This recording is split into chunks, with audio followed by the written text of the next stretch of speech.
I couldn't get up in the morning. I'm not a morning person. I tried to get up, but I couldn't get up. I tried. I tried to be nice.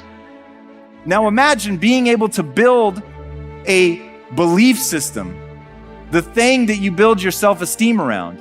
If all of that were tied to something that is truly anti-fragile, that the more somebody comes after it, the more robust it becomes. Being a learner is that answer. The kids back in Danbury, Connecticut, high school, they're asking me questions one day. I'm talking to the kids. Kids got good questions these days. One of them said to me, Mr. Rohn, how do you build the good life?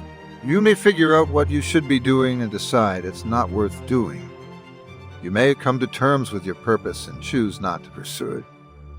These are decisions each of us has to make for ourselves, and only each of us can figure out the road we should follow and decide whether the sacrifices that come with it are worth it. We are all meant to do big things. It's up to each of us to discover what those big things are and commit to pursue them, or choose not to. There are consequences to not pursuing our purpose, never fulfilling our potential. But you don't need me to tell you that.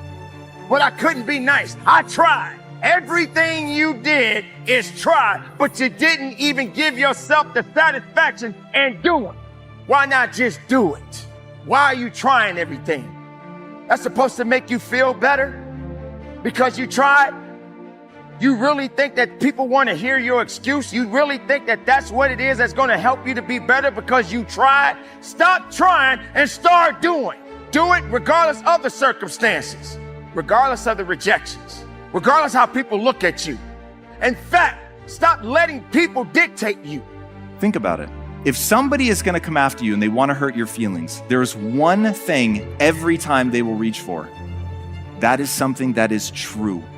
When people try to hurt you, they go for the most because they know it's going to hurt because it's real, man.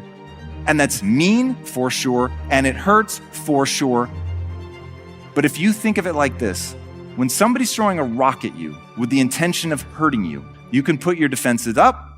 You will deflect that rock, never to be seen again. Or you can lower your defenses, let it hit you in the face, knowing that it will hurt. Stop looking at people as though they're going to rescue you because everything you're doing, all you attach it to it is the word try. And you're looking for somebody to say, hey, that's okay. At least you tried. No, stop trying. You don't get a pass. You don't get a pass from trying. What, you afraid you're gonna mess up? You're afraid you're gonna fall down? You're afraid that it's gonna be over? Because it didn't go the way you wanted it to go? Because it didn't happen the way you wanted it to happen? So can't and try should not have anything to do with your life. So if you've been that person, whether it's today, whether it was yesterday, or even if you're looking into the future, how can you even have a future if can't is a part of it? But also knowing now at your feet is not a rock, it's a lump of gold.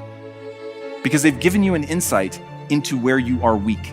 Now, once you know where you are weak, you can begin to build yourself. And that is my thesis on life.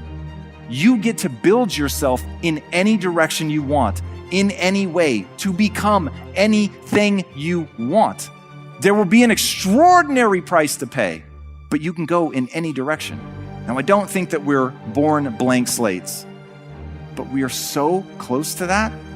To worry about where your limits are is to miss how much you can improve.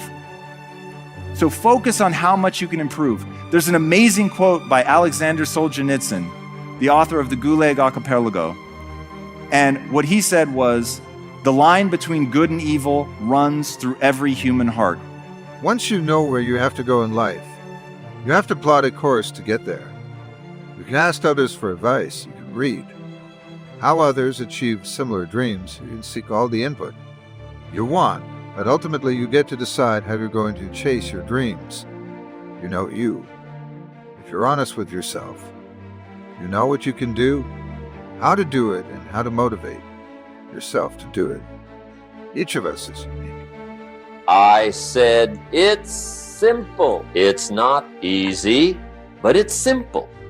Here's how you build anything. Select the right ingredients, keep out the wrong ingredients, and it starts with thought. Everything starts with thought.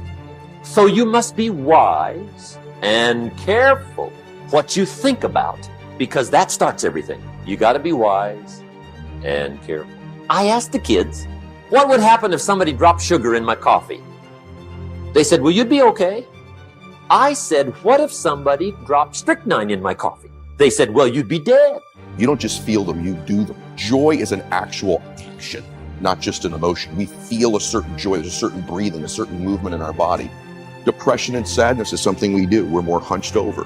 Our breathing is more shallow, right? And so there's a correlation between the way you move your body and your emotions. They're directly, this is even before we get to dopamine hits and our nervous system being, I'm just telling you that the way you move your body is an emotion. You do emotions. And so when you move your body, you can't be in full workout mode, moving your body, running, walking, jumping jacks, jump rope, and be depressed.